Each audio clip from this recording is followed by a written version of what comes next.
دینی ملی بھائیوں بزرگوں ساتھیوں، دنیا کے اندر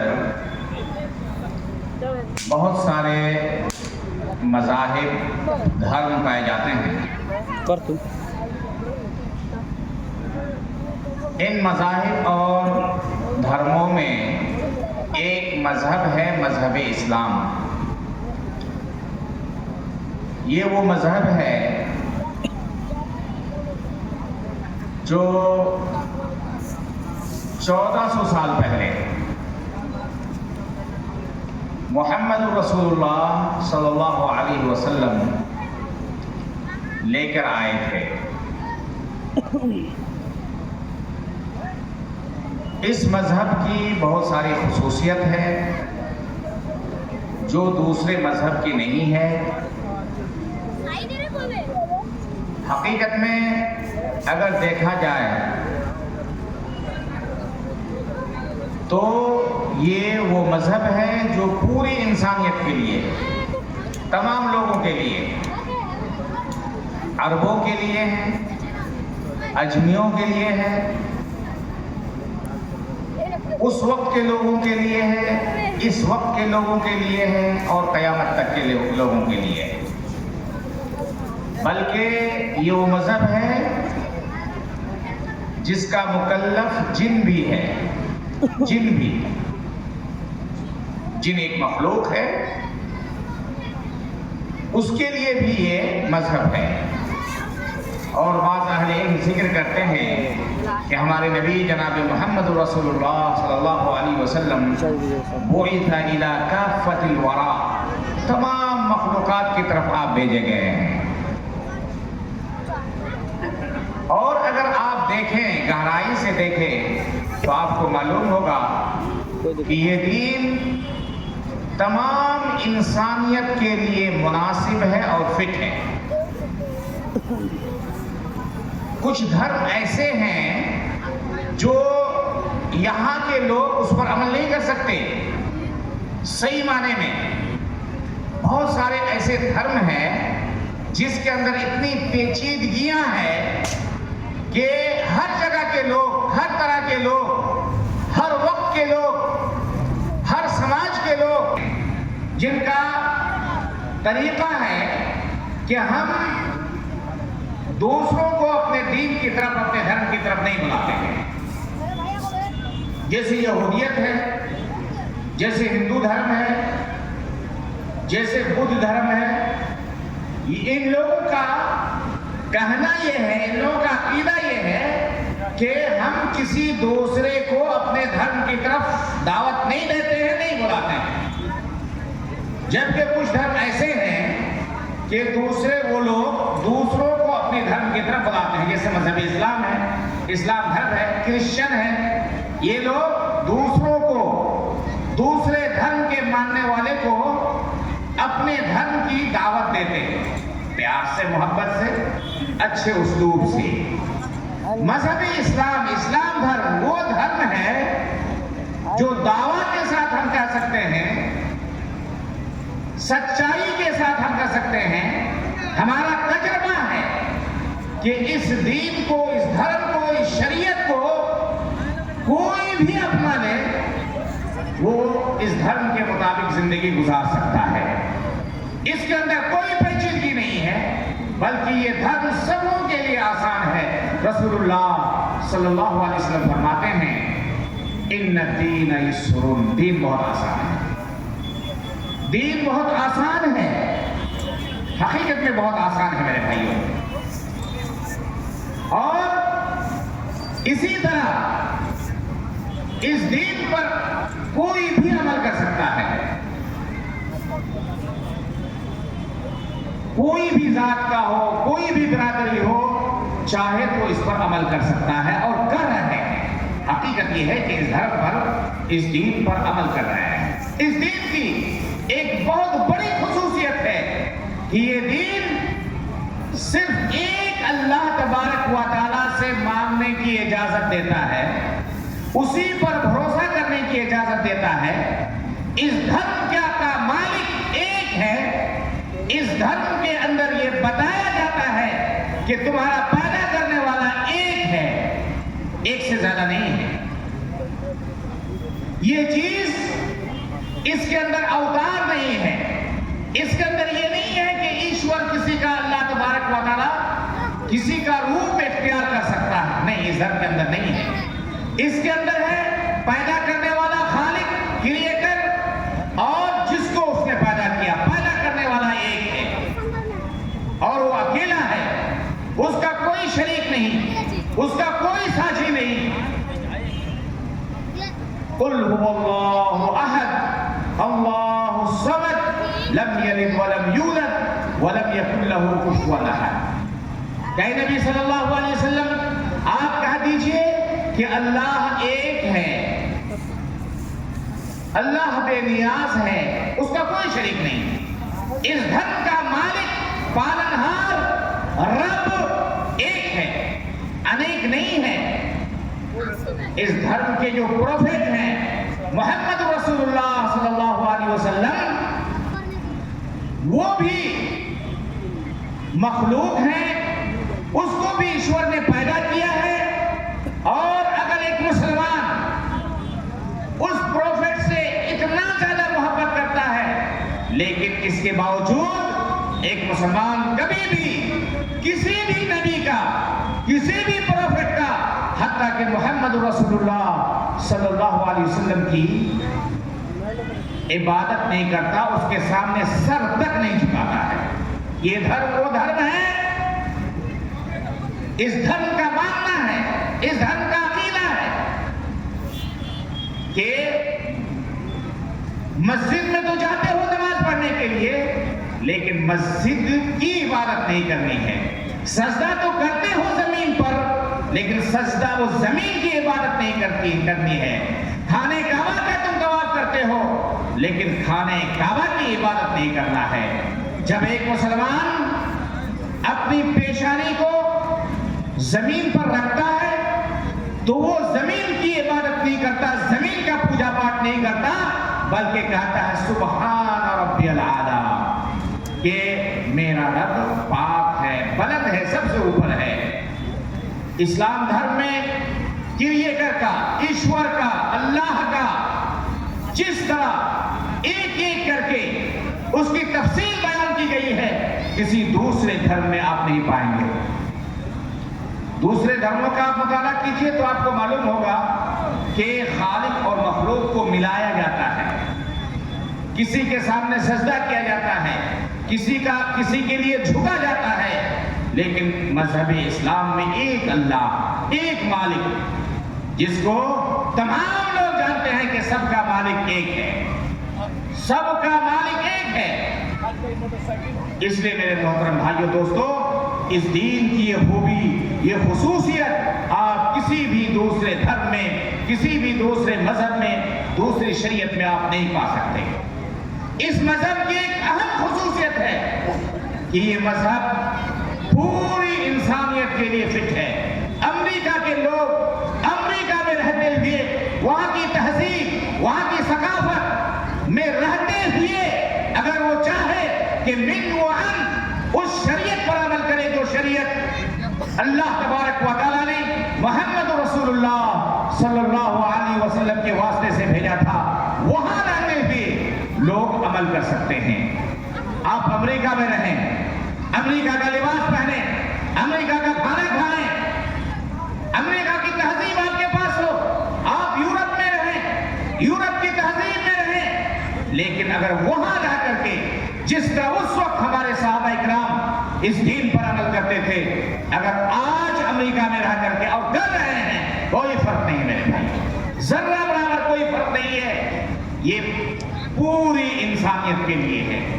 ایک عرب کے لوگ جن کی زبان الگ ہے، جن کی تہذیب الگ ہے، جن کا کھان پان سب کچھ الگ ہے، اگر وہ بھی چاہے کہ مذہب اسلام پر عمل کریں اور کر رہے ہیں، تو وہ اپنا لباس پہن کر کے، اپنی زبان بول کر کے وہ اس مذہب پر عمل کر سکتا ہے، مذہب اسلام میں پوری انسانیت کے مطابق ہے۔ یہ دھرم اسلام پوری انسانیت کی طبیعت کے مطابق ہے، سب کے لیے یہ دین، یہ دھرم برابر ہے۔ اس دھرم کی خصوصیت یہ ہے کہ یہاں حقیقت میں ذات، برادری، اونچ نیچ کا کوئی تصور نہیں ہے۔ یہاں کوئی بڑا نہیں، کوئی چھوٹا نہیں، کوئی بھی اونچ نیچ نہیں ہے میرے بھائیوں۔ آج جو کچھ بھی ہم دیکھ رہے ہیں، اگر ہم سمجھتے ہیں کہ یہاں اونچ نیچ ہے، فلاں بڑی ذات اور برادری سے ہے، فلاں بڑی ذات اور برادری سے ہے، تو یہ ہماری بناوٹی چیز ہے۔ یہاں کالے گورے کا، یہاں چھوٹے اور بڑے کا، یہاں فلاں ذات، چھوٹی ذات، دلت، اس کا کوئی اسلام میں تصور نہیں ہے۔ اِنَّا خَلَقْنَاكُمْ يَا أَيُّهَا النَّاسِ اِنَّا خَلَقْنَاكُمْ مِنْ ذَكَرٍ وَأُنْثَىٰ وَجَعَلْنَاكُمْ شُعُوبًا وَقَبَائِلَ لِتَعَارَفُوا إِنَّ أَكْرَمَكُمْ عِندَ اللَّهِ أَتْقَاكُمْ۔ یہ مذہب اسلام کی خصوصیت ہے، کسی دوسرے مذہب میں، دوسری شریعت میں نہیں پاؤ گے میرے بھائی، کہ یہاں اونچ نیچ نہیں ہے۔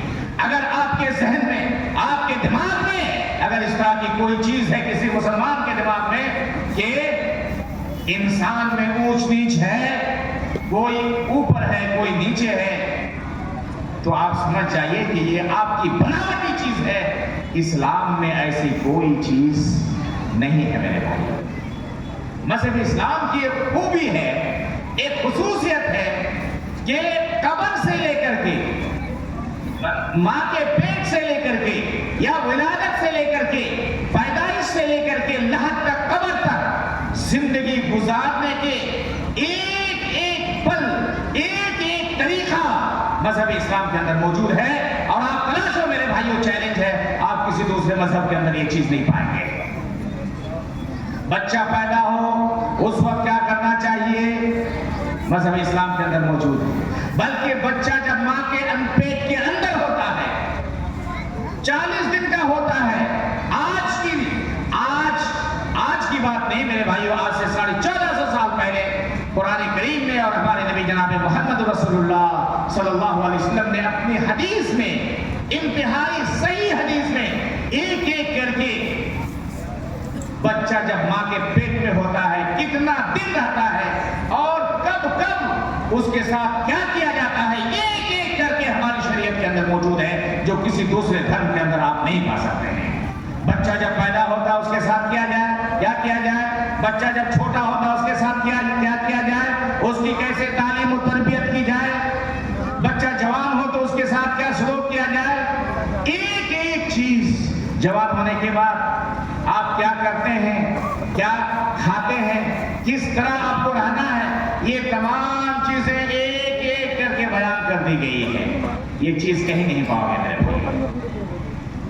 بلکہ میں ایک بات ہمیشہ کہتا ہوں کہ 1400 سال کے باوجود، 1400 مذہب اسلام پر 1400 ساڑھے 1400 سال گزر چکے ہیں، پھر بھی آج اسلام کا ایک کوئی ایسا مسئلہ نہیں ہے، قرآن کی کوئی ایک ایسی آیت نہیں ہے، اور اللہ کے نبی صلی اللہ علیہ وسلم کی کوئی ایسی حدیث نہیں ہے جس کے بارے میں کوئی ڈاکٹر، کوئی انجینئر، کوئی سائنسدان یہ کہہ سکے کہ اسلام کا یہ مسئلہ خراب ہے، غلط ہے، سائنس کے خلاف ہے۔ یہ کبھی نہیں ہو سکتا ہے میرے بھائیوں، اور قیامت تک نہیں ہوگا۔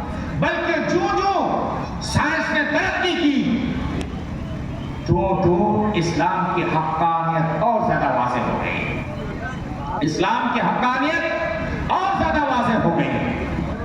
آج پوری دنیا کے لوگ، غور سے سنیں آپ، پوری دنیا کے لوگ حقیقت ہے کہ مذہب اسلام کو مٹانے میں لگے ہوئے ہیں، لیکن کامیاب نہیں ہو سکتے۔ ہماری جو اپنی غلطی ہے، بحیثیت انسان ہونے کے اعتبار سے ہمارے اندر، آپ کے اندر ہزاروں غلطی ہو سکتی ہے، لیکن ہماری شریعت ان تمام غلطیوں سے پاک ہے، پاک ہے، پاک ہے۔ اگر آپ کو اسلام کے خلاف بولنا ہے تو آپ قرآن کا مطالعہ کرو میرے بھائیوں، ترجمہ کے ساتھ، جو زبان آپ جانتے ہیں اس زبان میں، اور پھر دیکھو کہ کہاں اسلام کے خلاف قرآن نے بیان کیا، انسانیت کے خلاف کہاں قرآن میں بیان کیا گیا ہے۔ اس لیے اسلام کی خصوصیت یہ ہے کہ مذہب اسلام کے اندر زندگی گزارنے کا پورا طریقہ موجود ہے۔ آج دیکھو میرے بھائیوں، کسی بھی دھرم کو لے لو، اس دھرم کی دھارمک کتابوں کے اندر آپ زندگی گزارنے کا مکمل طور پر، تفصیلی طور پر ایک ایک کر کے، کہ آپ جب کاروبار کریں تو کیسے کریں، جب آپ گھر جائیں تو کیا کریں، گھر میں آپ کی بیوی کے ساتھ، آپ کے بچوں کے ساتھ کیا سلوک ہو، مہمان کے ساتھ کیا سلوک ہو، پڑوسی کے ساتھ کیا سلوک ہو، گاؤں والوں کے ساتھ کیا سلوک ہو، اپنوں کے ساتھ کیا سلوک ہو، پرایوں کے ساتھ کیا سلوک ہو، جانوروں کے ساتھ کیا سلوک ہو، چرند و پرند کے ساتھ کیا سلوک ہو، غریبوں کے ساتھ کیا سلوک ہو، یتیموں کے ساتھ کیا سلوک ہو، یہ تمام چیزیں مذہب اسلام کے اندر ایک ایک کر کے کھول کر کے بیان کر دیا گیا ہے۔ کسی بھی دوسرے مذہب میں نہیں پاؤ گے میرے بھائیوں۔ میں یہ نہیں کہتا کہ دوسرے مذہب کے لوگ یہ سب نہیں کرتے ہیں، وہ اپنی عقل کو دوڑا کر کے اور سمجھ کر کے کہ یہ اچھا ہے وہ کرتے ہیں۔ اور ایک اہم چیز میں آپ کے سامنے رکھنا چاہتا ہوں، آپ اپنے ذہن کے کسی کونے میں اس کو رکھ لیجئے کہ مذہب اسلام وہ مذہب ہے، شریعت اسلامیہ وہ ایک ایسی شریعت ہے کہ یہ مذہب، یہ شریعت ہمیشہ ہر اچھائی کی طرف رہنمائی کرتا ہے۔ شریعت نے جسے کرنے کا حکم دیا ہے، شریعت کے اندر جسے کرنا ضروری ہے، واجب ہے، اگر آپ نہیں کریں گے تو آپ گنہگار ہوں گے، تو آپ سمجھ جائیے کہ اس مسئلے کے اندر، اس حکم کے اندر، اس امر کے اندر آپ کے لیے بھی بھلائی ہے، آپ کے گھر والوں کے لیے بھی بھلائی ہے، آپ کے سماج کے لیے بھلائی ہے، تمام انسانیت کے لیے بھلائی ہے، سب کے لیے بھلائی ہے۔ اور مذہب اسلام نے جن جن چیزوں سے روکا ہے، جن چیزوں کو حرام کہا ہے، جن چیزوں کو گناہ کہا ہے، وہ تمام چیزیں آپ کے لیے بھی نقصان دہ ہیں، تکلیف دہ ہیں، اور آپ کے گھرانے کے لیے، آپ کے سماج کے لیے، آپ کے خاندان کے لیے، پوری انسانیت کے لیے وہ جوئی چیز ناجائز ہے، حرام ہے، ناپاک ہے، اس کے اندر کوئی بھلائی نہیں ہو سکتی ہے۔ وَيُحِلُّ لَهُمُ الطَّيِّبَاتِ وَيُحَرِّمُ ناپاک چیزوں کو، غلط چیزوں کو، خبیث چیزوں کو اسلام حرام کہتا ہے۔ یہ چیز کہیں نہیں پاؤ گے میرے بھائیوں۔ ایک ایک کر کے حلال کیا ہے، حرام کیا ہے، الحلال بین والحرام بین وبینہما امور مشتبہات، کہ حلال بھی واضح، حرام بھی واضح، اور ان دونوں کے درمیان مشتبہ چیزیں ہیں، یہ مذہب اسلام نے بتا دیا ہے۔ معزز بھائی دوستو، یاد رکھیں، ایک مثال میں آپ کو دینا چاہتا ہوں کہ مذہب اسلام میں آپ کیسے سوئیں۔ ایک عام چیز ہے، نیند آئے گی کہیں آپ سو جائیں گے، لیکن سونے کے پورے آداب، کیسے آپ کو سونا ہے، بستر کیسے ہونا چاہیے، بستر پہ جانے سے پہلے آپ کو کیا کرنا ہے، حتیٰ کہ آپ غور سے سنو، ہمارے مذہب نے، ہماری شریعت نے ہمیں یہ بھی بتایا ہے کہ جب تم سونے کے لیے جاؤ تو چراغ گل کر دو، چراغ بجھا دو، لائٹ جل رہی ہے لائٹ بجھا دو۔ یہ کسی دوسرے مذہب میں نہیں پاؤ گے میرے بھائی۔ ہاں، لوگ عمل کرتے ہیں، کیسے سونا ہے، جس طرح ہمارے پروفیٹ محمد صلی اللہ علیہ وسلم سوتے تھے، کس طرح سونے میں آپ قسم کا خواب نہیں دیکھیں گے، رات میں آپ کی نیند نہیں کھلے گی۔ آپ دیکھنا ہو تو مذہب اسلام کے اندر دیکھ لو۔ بابا رام دیو کے بارے میں آپ جانتے ہوں گے، ایک بڑا بابا ہے ہندوستان کا، اس کے بہت سارے پروڈکٹس ہیں، بہت ساری چیزیں وہ تیار کرتے ہیں، سپلائی کرتے ہیں، جس کو پتنجلی کے نام سے جانتے ہیں، کمپنی ہے اسی۔ ایک دن میں دیکھ رہا تھا، وہ کہہ رہے تھے کہ کس طرح ایک انسان کو سونا چاہیے۔ انہی ایام میں میں نے ایک مضمون لکھا تھا کہ سونے کے آداب۔ مجھے ایک ایک چیز معلوم تھی، اور میں غالباً اس چیز کو دہراتا رہتا ہوں، بتاتا ہوں کہ وہ بتا رہے تھے کہ کس طرح سونا ہے۔ بتا رہے تھے بابا رام دیو کہ جب آپ سونے کے لیے جائیں تو دائیں کروٹ پہ سوئیں، اس کروٹ پہ آپ سوئیں، اور اپنے نے اپنی ہتھیلی کو اپنے رخسار پر رکھے ایسے. یہ کس نے کہا؟ بابا رام دیو نے، جو قرآن کے بارے میں نہیں جانتے، جو حدیث کے بارے میں نہیں جانتے، جو ہمارے نبی جناب محمد رسول اللہ صلی اللہ علیہ وسلم کی سنت اور آپ کی سیرت، آپ کے اخلاق، آپ کے افعال کو نہیں جانتے، وہ بتا رہے ہیں کہ کیسے سونا ہے. دائیں کروٹ پہ سونا ہے، دائیں ہتھیلی کو اپنے دائیں رخسار پر رکھیں اور اپنے ہتھیلی کو آپ تکیا پر رکھیں اور ایسے سوئیں. وہ کہتے ہیں کہ یہ سونے کا سب سے بہترین طریقہ، اور حق یہی ہے میرے بھائیوں، حق یہی ہے کہ سونے کا بہترین طریقہ آج بابا رام دیو بتا رہے ہیں. آج سے 1450 سال پہلے ہمارے نبی جناب محمد رسول اللہ صلی اللہ علیہ وسلم نے بتایا کہ اسی طرح اللہ کی قسم اسی طرح کہ آپ دائیں کروٹ پہ سوئیں، دائیں ہتھیلی کو اپنے رخسار پر سوئیں، رخسار پر رکھ کر کے تکیے پر رکھیں اور سوئیں. انسان کی یہ جو اس کروٹ میں انسان کا دل ہوتا ہے، بائیں کروٹ پہ نہیں سونا چاہیے. سائنسداں بھی بتاتے ہیں، ڈاکٹر وغیرہ بھی بتاتے ہیں کہ بائیں کروٹ پہ نہیں سونا چاہیے، چت نہیں لیٹنا چاہیے. ہمارے نبی صلی اللہ علیہ وسلم نے آج سے 1450 سال پہلے بتا دیا ہے کہ انسان کو اپنے پیٹ کے بل چت نہیں لیٹنا چاہیے، ایسے پیٹ کے بل نہیں لیٹنا چاہیے. یہ اسلام ہے میرے بھائیو. اليوم اکملت لکم دینکم واتممت علیکم نعمتی ورضیت لکم الاسلام دینا. یہ آیت کریمہ نازل ہوئی کہاں؟ جب آپ صلی اللہ علیہ وسلم میدان عرفات میں تھے، حج کے لیے گئے ہوئے تھے. 9 تاریخ کو میدان عرفات میں اللہ تبارک و تعالیٰ نے آپ پر یہ آیت کریمہ نازل فرمائی. یہودیوں نے سنا کہ اتنی بڑی آیت نازل ہو گئی کہ اسلام کامل و مکمل ہو گیا، اسلام اللہ تبارک و تعالیٰ کی نعمت ہے. یہود کہتے ہیں کہ اگر ہمارے اوپر یہ آیت کریمہ نازل ہوتی، اگر یہ آیت کریمہ ہمارے اوپر نازل ہوتی تو ہم اس دن کو عید کا دن بنا لیتے، خوشی کا دن بنا لیتے. بڑی چیز ہے میرے بھائیو، اللہ کی نعمت ہے. حقیقت میں اللہ کی نعمت ہے میرے بھائیو. یحل لهم الطیبات ویحرم علیہم الخبائث. طیبات کو، ہر پاک چیزوں کو جہاں دیکھو کہ اسلام نے اسے حلال کیا ہے، اسلام یہ کرنے کا حکم دیتا ہے، اس کے اندر بھلائی ہے، خیر ہے. اور جہاں جہاں اسلام نے روکا، جہاں جہاں سود سے اسلام نے روکا ہے، سود سے. آج لوگوں میں، جوانوں میں بہت عام ہے قسط پہ کوئی چیز لینا. بلا کسی موبائل تک لے لیتے ہیں قسط پہ، گاڑی لیتے ہیں بلا ضرورت کے قسط پہ، اور کچھ لوگ پیسے لے لیتے ہیں 20,000 25,000 30,000 قسط پہ. دیکھو میرے بھائیو، جو لوگ قسط پر لیتے ہیں کتنے پریشان ہوتے ہیں. ہم لوگ مدرسے میں ہیں، اسکول میں ہیں، جو نان مسلم غیر مسلم بچے ہمارے یہاں کام کرتے ہیں، نوکر ہوتے ہیں، کام کرتے ہیں. دیکھیے ہر مہینہ پریشان ہوتا ہے کہ مدنی صاحب ہمارے ہمیں قسط ادا کرنا ہے. بچو میرے بھائیو، بچو سود خوری سے. یہ بہت بڑا گناہ ہے، گناہ کبیرہ ہے. آپ کو توڑ کر کے رکھ دے گا، آپ کے گھر کو توڑ کر کے رکھ دے گا، آپ کے اہل و عیال کو توڑ کر کے رکھ دے گا. جب تک آپ سود خوری میں رہیں گے، سودی کاروبار کریں گے اور غلط کرتے رہیں گے، آپ کا کوئی پرسان حال نہیں ہوگا. کیا ہوا آپ کے گاؤں میں؟ آپ لوگوں نے ڈھیل دیا، بیٹا چلا گیا، باپ چلا گیا، گھر چلا گیا، پورے علاقے میں آپ بدنام ہو گئے.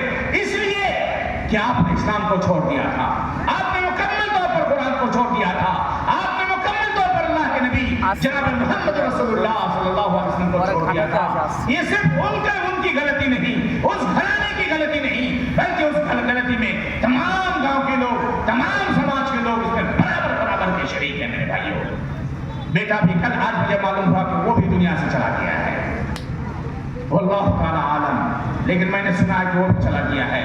باپ کو کوئی گولی نہیں مارتا میرے بھائیوں، لیکن غلط کرو گے تو باپ کیا پوری دنیا کو گولی مار دو گے. تو یہ مذہب اسلام کی خصوصیت ہے میرے بھائیوں. سہلا کر کے، آپ کو بہلا پھسلا کر کے یہ کام نہ کرو، یہ کام نہ کرو، اس سے تم برباد ہو جاؤ گے، تمہارا سماج برباد ہو جائے گا.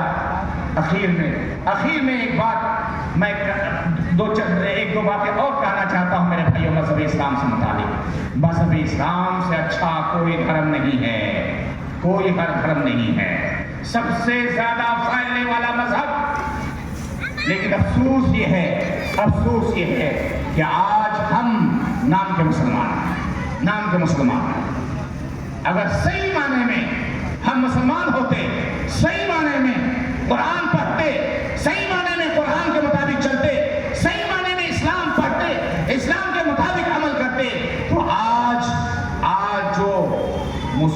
کا پہاڑ ہمارے اوپر توڑا جا رہا ہے، ہم پریشان ہیں، ہمیں بدنام کیا جاتا ہے، ہمارے نبی جناب محمد رسول اللہ صلی اللہ علیہ وسلم کو بدنام کیا جا رہا ہے، کارٹون بنا کر کے، یہ کر کے، وہ کر کے۔ یہ ہمارے دھرم قرآن اور حدیث کا قصور نہیں ہے، یہ قصور اگر ہے تو ہمارے اندر ہے میرے بھائی، ہماری کمی کی وجہ سے۔ من رأى منكم منكرا فليغيره بيده فإن لم يستطع فبلسانه فإن لم يستطع فبقلبه۔ ہاں، انسان ہونے کے ناطے انسان سے غلطی ہو سکتی ہے، جوانوں سے غلطی ہو سکتی ہے، سماج میں کچھ لوگ ایسے ہوتے ہیں، شیطان اس پر سوار ہو جاتا ہے، لیکن گاؤں کے لوگوں کو، سماج کے لوگوں کو، رشتہ داروں کو چاہیے کہ اس کو اس کی برائی سے روکے۔ من رأى منكم منکرا، مسلم شریف کی روایت ہے، من رأى منكم منکرا فلیغیرہ بیدہ فإن لم یستطع فبلسانہ فإن لم یستطع فبقلبہ۔ مذہب بھائی دوستو، اخیر میں مذہب اسلام کی سب سے بڑی خصوصیت کہ مذہب اسلام سے بڑھ کر مانوتا والا، انسانیت والا مذہب اور کوئی دنیا میں ہے ہی نہیں ہے۔ سب سے بڑا مانوتا والا انسان مذہب کہیں نہیں ہے میرے بھائیوں۔ آج اتنے ہم گئے گزرے ہو چکے ہیں، اتنے ہم خراب ہو چکے ہیں۔ سن لو مانوتا کی بات، آج بھی الحمدللہ آپ کے گاؤں میں کوئی غریب بیمار ہوتا ہے، پورے گاؤں میں اس کے لیے چندہ ہوتا ہے، اس کو بامبے تک پہنچایا جاتا ہے، دلی تک پہنچایا جاتا ہے۔ یہ آج پوری دنیا کے اندر مذہب اسلام کے علاوہ کوئی ایسا مذہب نہیں ہے جس کے اندر اتنا خیال کیا گیا ہو۔ ایک غیر مسلم، نان مسلم نے مجھ سے کہا کہ مدنی صاحب، مذہب اسلام اتنا اچھا مذہب ہے کہ آج اگر مسلمان اس پر عمل کرنے لگے تو پوری دنیا میں سونا برسے گا، سونا۔ حقیقت یہی ہے میرے بھائیوں، حقیقت یہی ہے۔ میرپور میں ہمارے بہت ہی اچھے دوست ہیں، نان مسلم ہیں، کہتے مولانا آپ لوگوں کا مذہب دیکھ کر کے دل باغ ہو کیا؟ کہتے ہیں کہ ہم لوگوں میں اگر کوئی مرتا ہے تو بسا اوقات ہم کو کرایہ کر کے مزدور کو بلایا جاتا ہے اور اس کے کندھے میں میت کو دیا جاتا ہے، مردہ انسان کو، اور جا کر کے اس کا کاریہ کرم کیا جاتا ہے۔ اور آپ کے یہاں ہزاروں کی تعداد میں لوگ دوڑ دوڑ کر کے آتے ہیں۔ یہ چیز ہمارے اندر نہیں ہے۔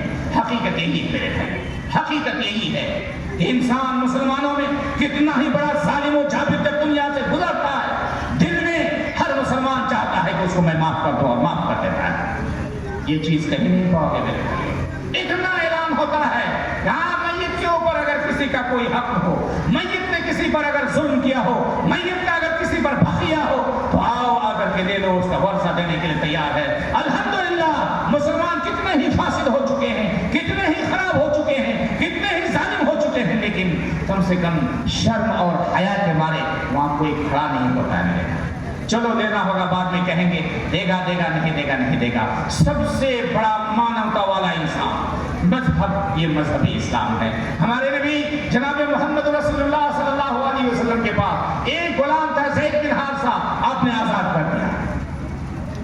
کوئی بھی مسلمان جب کوئی غلطی کرتا، آپ صلی اللہ علیہ وسلم کہتے کہ غلام کو آزاد کر دو۔ ایک بوڑھی عورت تھی یا ایک انسان تھا، ایک بوڑھی عورت تھی، وہ بکریاں چرایا کرتی تھی، لونڈی تھی۔ بھیڑیا آیا اور اس کی ایک بکری کو لے کر بھاگ گیا۔ اس کا جو مالک تھا صحابی رضی اللہ عنہ، انسان تھے، غصہ ہوا، غصہ آیا اور اس نے ایک چاٹا مار دیا، زور سے اس کو چاٹا مار دیا۔ لیکن مارا مانوتا والا انسان، مانوتا والا مذہب کو ماننے والا، وہ اللہ کے رسول صلی اللہ علیہ وسلم کے پاس دوڑے دوڑے آتا ہے اور کہتا ہے کہ اللہ کے رسول صلی اللہ علیہ وسلم، میں نے فلاں بوڑھی عورت کو جو میری لونڈی تھی، میں نے ایک چاٹا مار دیا۔ تفصیل ہے، میں ادھر جانا نہیں چاہتا۔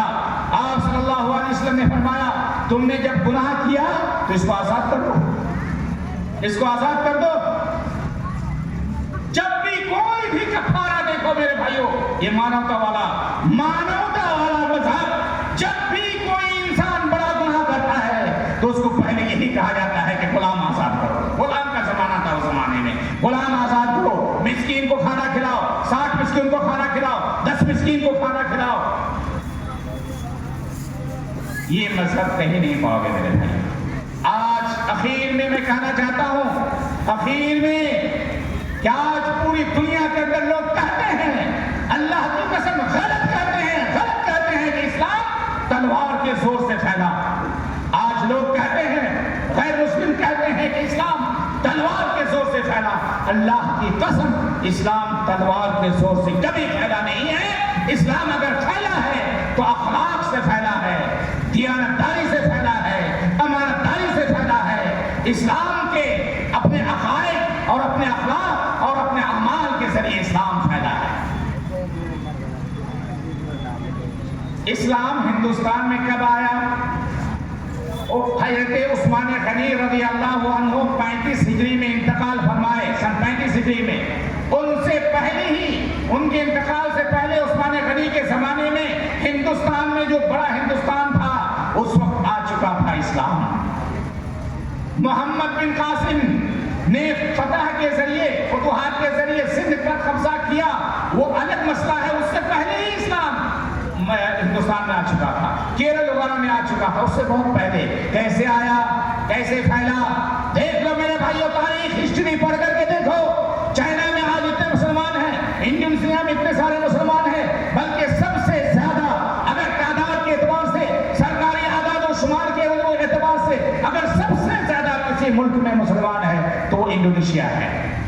انڈونیشیا میں کبھی بھی تاریخ گواہ ہے، کبھی مسلمان اور غیر مسلموں کے درمیان کوئی لڑائی نہیں ہوئی ہے، کوئی جہاد نہیں ہوا ہے۔ ایک واقعہ سنا کر کے، ہمارے پروفیٹ صلی اللہ علیہ وسلم کا ایک واقعہ سنا کر کے میں اپنی بات کو ختم کروں گا۔ وہ یہ ہے میرے بھائیوں کہ مذہب اسلام کے بارے میں جو لوگ کہتے ہیں کہ وہ طاقت تلوار کے زور سے پھیلا، اللہ کی قسم تلوار کے زور سے نہیں پھیلا، تلوار کے زور سے نہیں پھیلا ہے۔ کیسے پھیلا؟ اخلاق سے پھیلا ہے، اخلاق سے، اعمال سے پھیلا ہے میرے بھائیوں۔ سنو، ایک بہت سارے ہمارے غیر مسلم بھائی کہتے ہیں کہ جہادی لوگ ہیں، یہ جہاد کرتے ہیں۔ سنو میرے بھائیوں، جہاد کیا چیز ہے؟ جہاد کیا چیز ہے میں آپ کو بتاتا ہوں، 1-2 منٹ میں اپنی بات کو ختم کروں گا۔ جہاد کا مطلب یہ ہے کہ اللہ کے دین کو، شریعت کو، ایک اللہ کی عبادت کو جو آپ کا پیدا کرنے والا ہے، اسی نے آپ کو پیدا کیا، صرف اسی کی عبادت ہو اور اس کی عبادت میں کسی کو اسی کا پوجا پاٹ ہو، اس کے علاوہ کسی کا پوجا پاٹ نہ ہو۔ اسی دین کو، اسی حقیقت کو پھیلانے کے لیے مذہب اسلام میں تمام لوگوں کو حکم دیا گیا ہے کہ تم غیروں تک اپنی بات کو اچھی طرح، اچھے اسلوب کے ساتھ غیروں تک، دوسروں تک پہنچاؤ، تاکہ ان کو معلوم ہو کہ صرف ایک اللہ کی عبادت کرنی ہے اور اسی کا پوجا پاٹ کرنا، اس کے ساتھ کسی کی عبادت نہیں کرنی ہے۔ تمام پروفیٹ آدم علیہ السلام سے لے کر ابھی تک جتنے بھی آئے، تمام لوگوں کی دعوت کا خلاصہ یہی تھا، وَلَقَدْ بَعَثْنَا فِي كُلِّ أُمَّةٍ رَسُولًا أَنِ اعْبُدُوا اللَّهَ وَاجْتَنِبُوا الطَّاغُوتَ۔ اسی لیے اللہ کے نبی صلی اللہ علیہ وسلم جب بھی کوئی لشکر بھیجتے تھے کچھ لوگوں کو، تو کہتے تھے جاؤ سب سے پہلے کہنا کہ ایک اللہ ہے، ایک اللہ کی عبادت کی دعوت دینا، رسول اللہ صلی اللہ علیہ وسلم کی اطاعت کا دعوت دینا۔ اگر لوگ مان لیں تو اس کے ساتھ لڑائی نہ کرنا۔ غور سے سنو، اس کے ساتھ لڑائی نہیں کرنا ہے۔ اب اگر کوئی نہیں مانتا ہے تو اس سے کہو کہ ہم تمہاری حفاظت کریں گے اور تم ہمیں ٹیکس دو، ہم تمہاری حفاظت کریں گے، تمہاری جان کی حفاظت کریں گے، تمہارے مال کی حفاظت کریں گے، تمہاری عورتوں کی حفاظت کریں گے، تمہارے بچوں کی حفاظت کریں گے، مکمل طور پر تمہاری حفاظت کریں گے، لیکن تم کو جزیہ دینا ہے بس۔ اگر اس کو نہیں مان لیا تو آپ اس کو اسلام لانے کی کوئی ضرورت نہیں ہے، لیکن اس کو نہیں مانتا ہے تو پھر کیا کرنا ہے؟ جہاد کرنا ہے۔ کس کے ساتھ؟ کس کے ساتھ میرے بھائیوں؟ عورتوں کے ساتھ نہیں، بچوں کے ساتھ نہیں، جو چلا جائے میدان جنگ چھوڑ کر کے نہیں، اس کے ساتھ بھی نہیں۔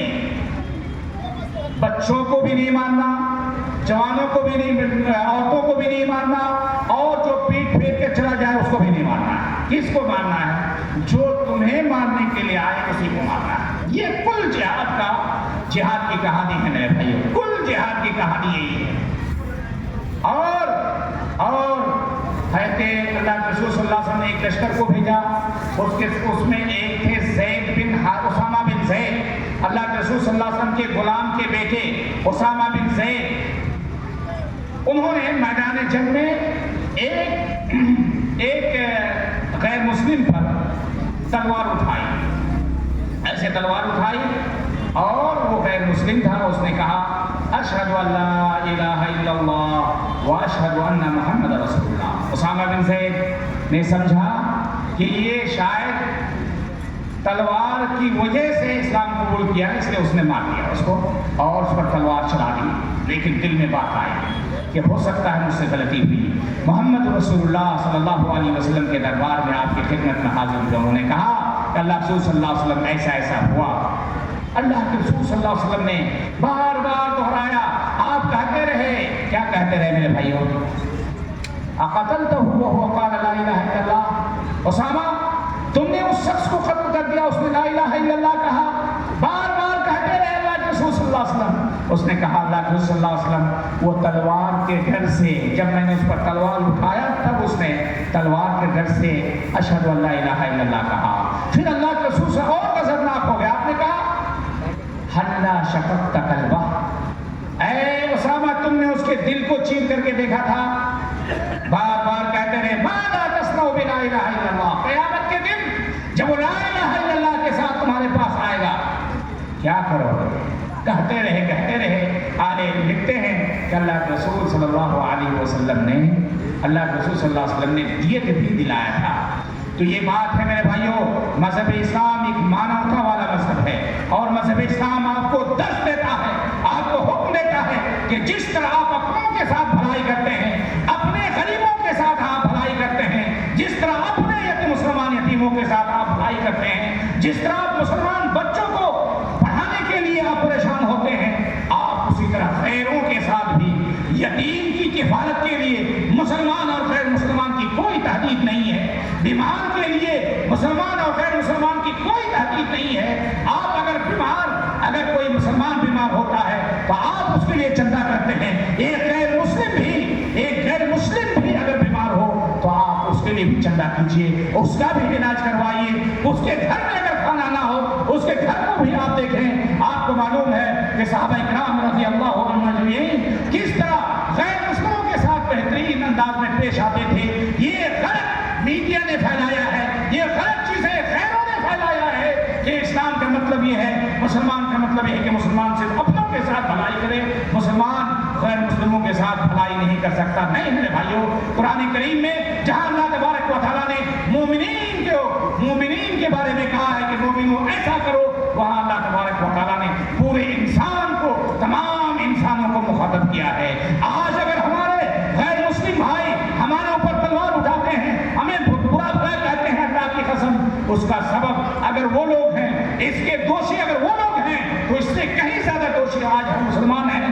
اگر ہم اپنے اخلاق کو، اپنے ایمان کو، اپنے گھر کو لوگوں تک پھیلاتے، اچھے انداز میں اس کے ساتھ حسن سلوک کرتے، اس کے یتیموں کا خیال کرتے اور اس کے تمام لوگوں کو غریبوں کا خیال کرتے تو آج حالت یہ نہیں ہوتی۔ اللہ تعالیٰ سے ہم دعا کرتے ہیں کہ اللہ تبارک و تعالیٰ ہم تمام لوگوں کو دین اسلام زیادہ سے زیادہ سمجھنے کی توفیق عطا فرما۔ اللہ تعالیٰ آج ہم تمام لوگ اسلام کے نام پہ جی رہے ہیں، اللہ تعالیٰ ہمیں اسلام کے مطابق جینے کی توفیق عطا فرما۔ اللہ تعالیٰ ہمیں ہمارے نبی جناب محمد رسول اللہ، ہمارے خلفائے راشدین ابو بکر عمر عثمان علی اور ائمہ محدثین کی طرح زندگی گزارنے کی توفیق عطا فرما۔ اللہ تبارک تعالیٰ ہمارے اندر جو بھی کینہ، بغض، حسد ہے، جلن ہے، اللہ تعالیٰ ہم تمام لوگوں کو ایک دوسرے سے اچھا سلوک کرنے کی توفیق عطا فرما، ہمارے اندر سے ہر طرح کی برائی کو دور کر دے۔ اقول قولی ھذا واستغفر اللہ لی ولکم ولسائر المسلمین فاستغفروہ انہ هو الغفور الرحیم، وصلی اللہ علی نبینا محمد وعلی آلہ وصحبہ اجمعین۔ السلام علیکم ورحمۃ اللہ۔